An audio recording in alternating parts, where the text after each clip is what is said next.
We all know Mr. Sachdev very well, but still I would like to speak few words about him.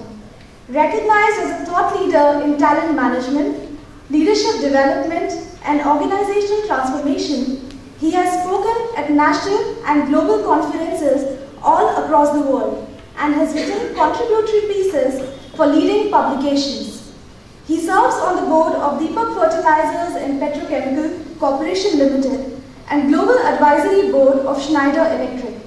He is also the chair of CII National Committee on HR and Leadership. He has also been appointed as a member of CDEP Academic Committee, which is an executive education consortium of NCI. As a student, we have found a guru in him and have imbibed values and lessons of life through his lectures on self-leadership and consulting skills. So now, we request you to join us in inviting Mr. Anil Sachdev to address and guide us through the context of the forum.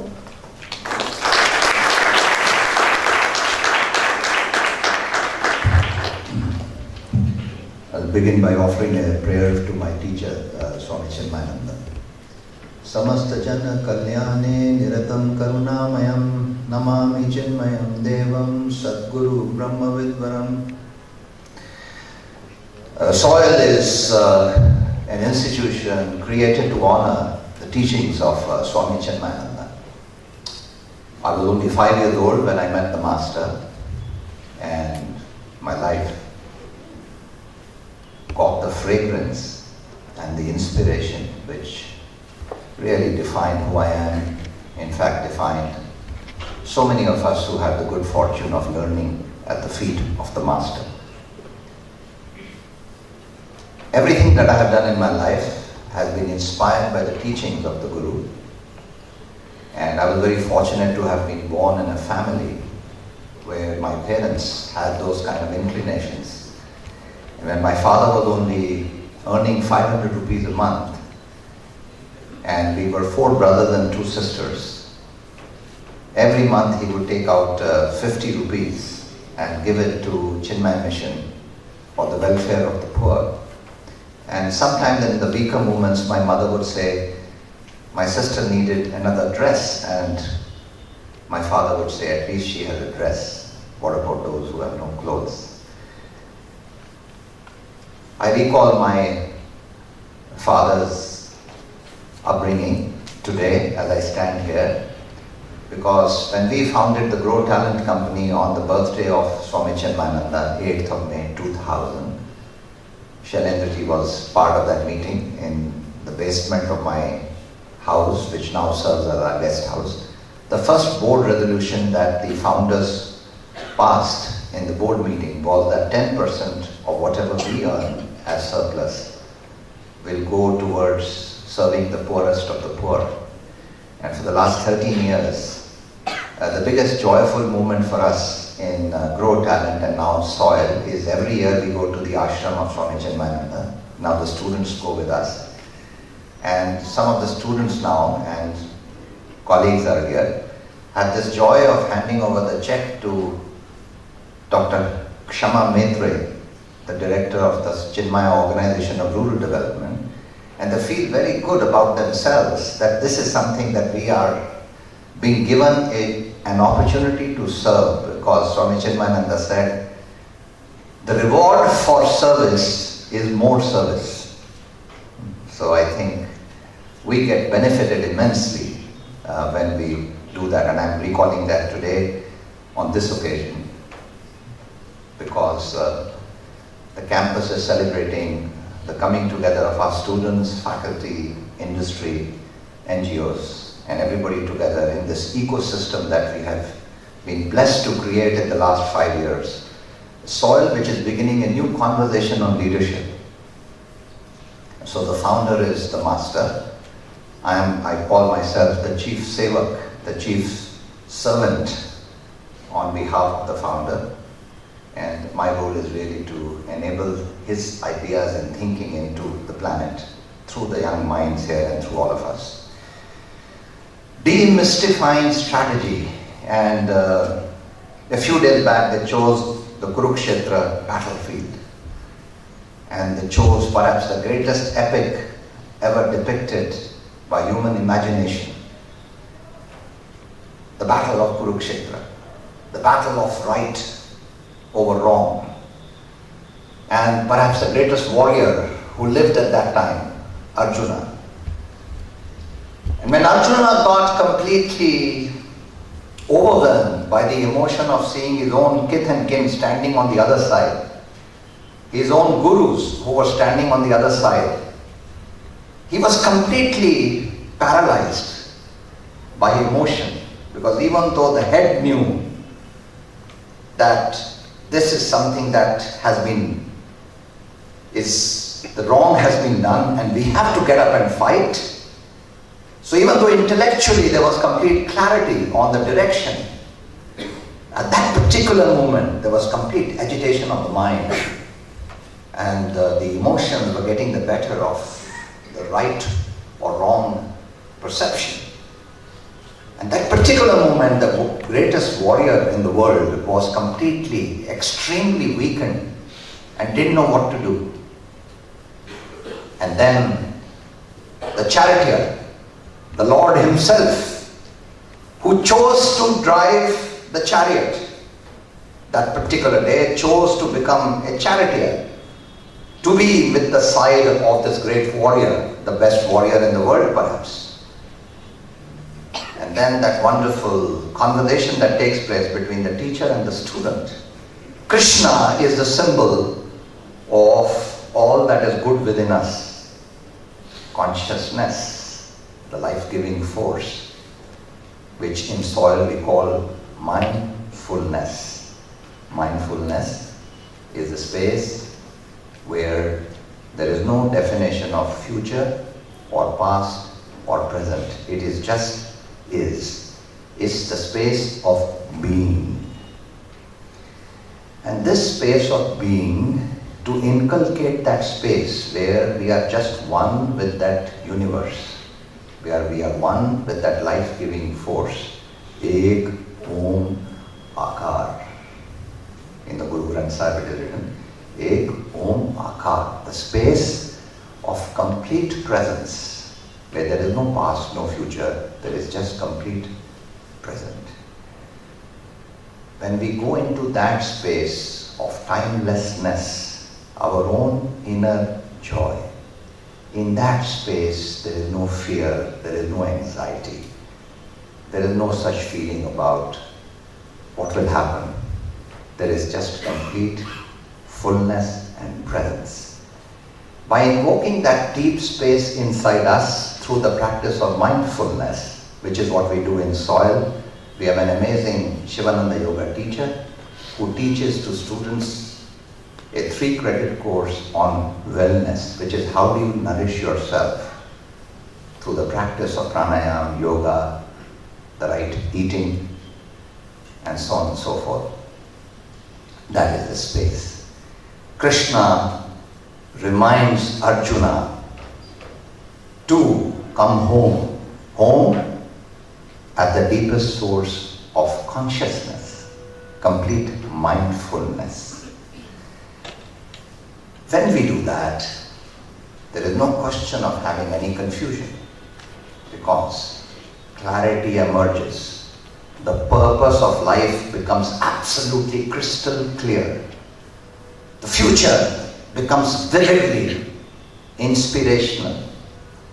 Whatever we are moved to create happens if we can only imagine it with the pure intention of a larger cause.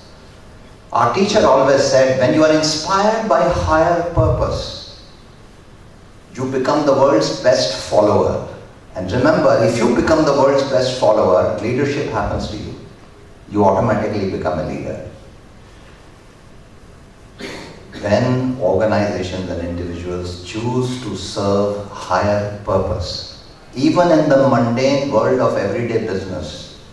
For example, my friend Rajni is here from Schneider, and my student got over enthusiastic. I don't serve on the global advisory board, I serve on the India advisory board of Schneider.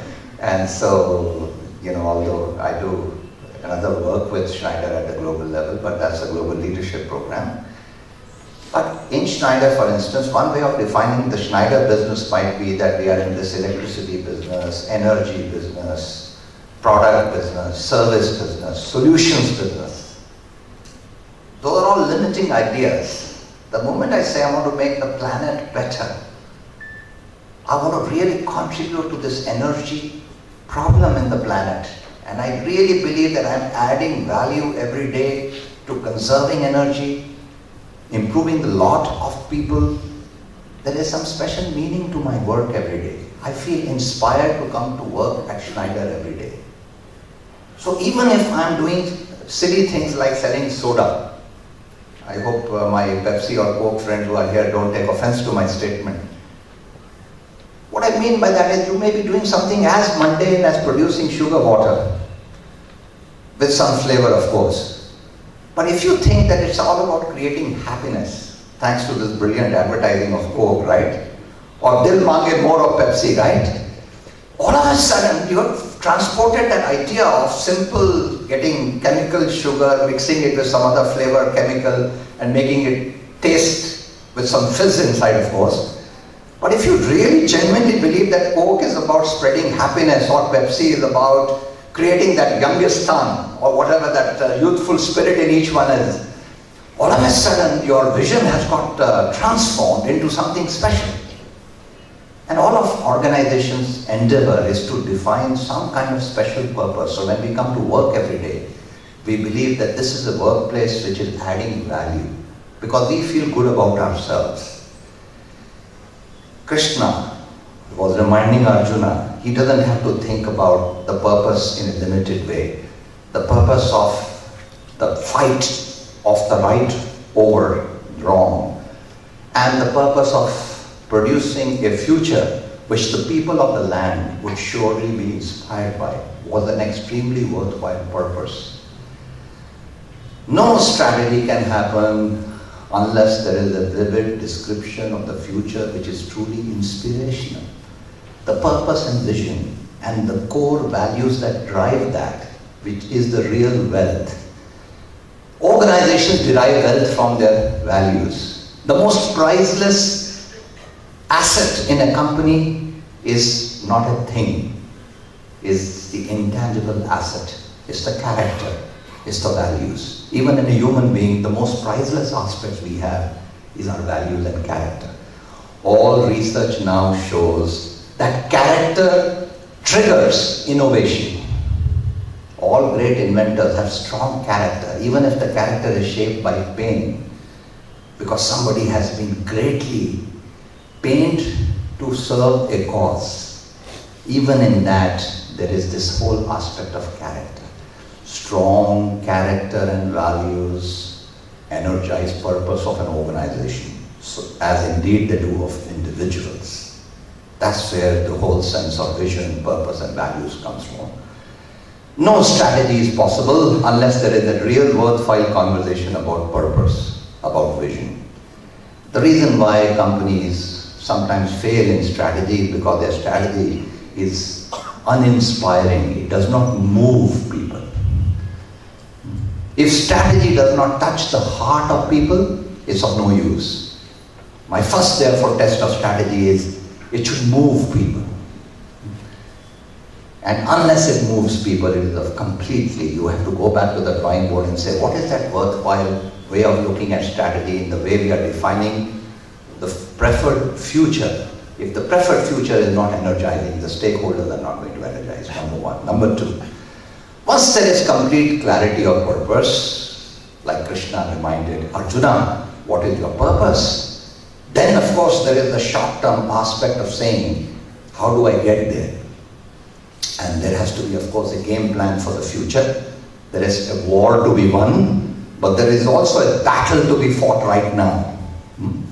You might even lose a couple of battles to win the war. And you might have to then therefore strategize using the power of the intellect. When at the soul level there is purpose, mindfulness, then at the intellect level the choices are clear. What should I do and what should I not do? Strategy is as much about defining what to do as it is about defining what not to do. And this comes out of clarity of thought, out of what is the right thing to do in these circumstances, given what I am good at. My Guruji often guides us on strategies. He speaks in Hindi, so I'll first speak in Hindi. When he's at his best, he speaks in Hindi. Swami Tejomananda ji.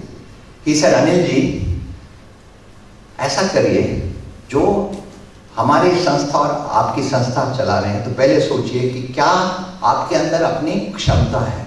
What is your own capability? फिर ये देखिए कि हमारे जो लोग हमारे साथ जुड़े हुए हैं, वो हम सब मिलकर क्या कर सकते हैं. So he says, first define what you are good at, then define what all your stakeholders will bring to you in order to achieve something. And then he says, फिर सरल लक्ष्य को अपनाइए. Pick up simple goals. फिर उसको साथ dedication के साथ काम करिए, एकदम एक जोड़कर काम करिए, and then leave the rest when you are doing your best. So in summary, he said, define what you are good at doing, define what all your collective stakeholders will help you to do. Then you say, what are the simple things you can do on your own without saying, I wish I had the support of so and so people. Choose that simplicity and then with complete dedication do it, and then leave the rest. Don't worry about what happens here or there. What does this simple statement of doing things means? It just means intellectually, when we have chosen our path clearly, when we know what is going to be fair to multiple stakeholders, we know in strategy we are not just going to maximize shareholder value or customer value or even employee value, but we have a multiple view of the world which is fair to all stakeholders. We are being truly ethical. That's the pillar of ethics in soil, the differentiation between right and wrong. And once this is clear, we then are able to pay attention to all the stakeholders that matter to us. One of the exercises I continuously do with students is, who are the people in your life who really matter to you at this stage of your life? Who matter to you? Define that. For an organization, who matters to you? Which segments matter, which geographies matter, which people matter, which needs matter. Have complete clarity on that. And then you are being very ethical because you are not promising things to people which you cannot deliver. So be clear. Once you are clear of that, you get aware of the people you need to pay attention to, then listen to people carefully. Really understand what their emotional expectations out of you are, not just intellectual expectations. You are not just there to serve their needs, but you are there to provide them a certain experience. That is what builds brands. Brands are emotional relationships consumers and customers have with people.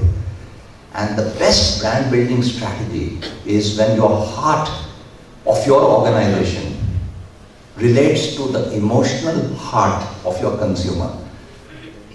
The best definition of brand is when that your organization practice the values that you have through an emotional experience relate to that. That's the best possible way. And Krishna reminded Arjuna, out of the sheer dedication of serving that particular path that you have chosen, which is intellectually the path forward, emotionally you are completely buying into that, you are committed to that, is happening. That's the practice in soil that we call the practice of compassion. And what we do in soil is every week students go and work with an NGO on a cause. The idea is to teach them how to be compassionate, how to invoke this deep space within them of emotional dedication to a cause to make the world better. Once we are past that, now we know. We have got aware out of the sense of purpose. We begin to care out of the sense of ethics and compassion. Now we dare to do things every day which balance the future with the present. Which means we are not just going to do things only in the short term, which is just short-term gains. We are not going to look at only quarterly financial results, but we are looking at taking decisions and implementing decisions which balance the need of today with tomorrow. which is really the practice of sustainability. And so Krishna tells Arjuna, finally realize, as you walk on this path, there are going to be many ifs and buts. Many people will remind you that you should be choosing the short term in addition to the long term. Choose that, and therefore come home to the path, to the practice of sustainability. And therefore, to summarize, the 5 pillars that we have chosen are mindfulness, ethics, compassion, and sustainability. And we believe that this, what we have stated, is present in different people in different respects, which is a practice of diversity. And this path, therefore, which has been chosen of demystifying strategy is to say, make strategy simple, make it deeply moving for people, make the path very clear. And once there is simplicity, there is clarity, there is emotional buy-in, strategy will always work and it will always happen. And so I want to congratulate the students for doing something which really is special, for really getting everybody together into thinking about this path of demystifying strategy. And I want to end by giving a little personal story which I think is important here. This morning, and one is a very innocuous story that happened this morning. I was ready, I came down, my driver was supposed to bring the car and my driver was not there. And I kept looking for my driver, couldn't find him. He's a new driver. And thanks to my wife, who always thinks of a backup plan, she waved for me upstairs and she threw the duplicate keys of the car and, hey, take the duplicate keys, you run, you're getting late for your forum. So she had a backup, you know, for a simple innocuous task like saying, okay, how do you drive the car? And so I was just a few minutes late rather than having been completely late for the morning circle. And this backup that we create in life out of somebody who cares for you, because, you know, my wife was very mindful. She came to the balcony and she didn't sort of call me on the cell phone, throw the keys down, and, you know, everything else sort of mattered. So this presence of mind which we have when something doesn't work out as per our plan, and therefore now this was something innocuous, but I like to share it to a bigger story. The reason organizations do not always achieve whatever they define as their strategy, and I want to talk about that now. I have created 3 different companies along with my colleagues.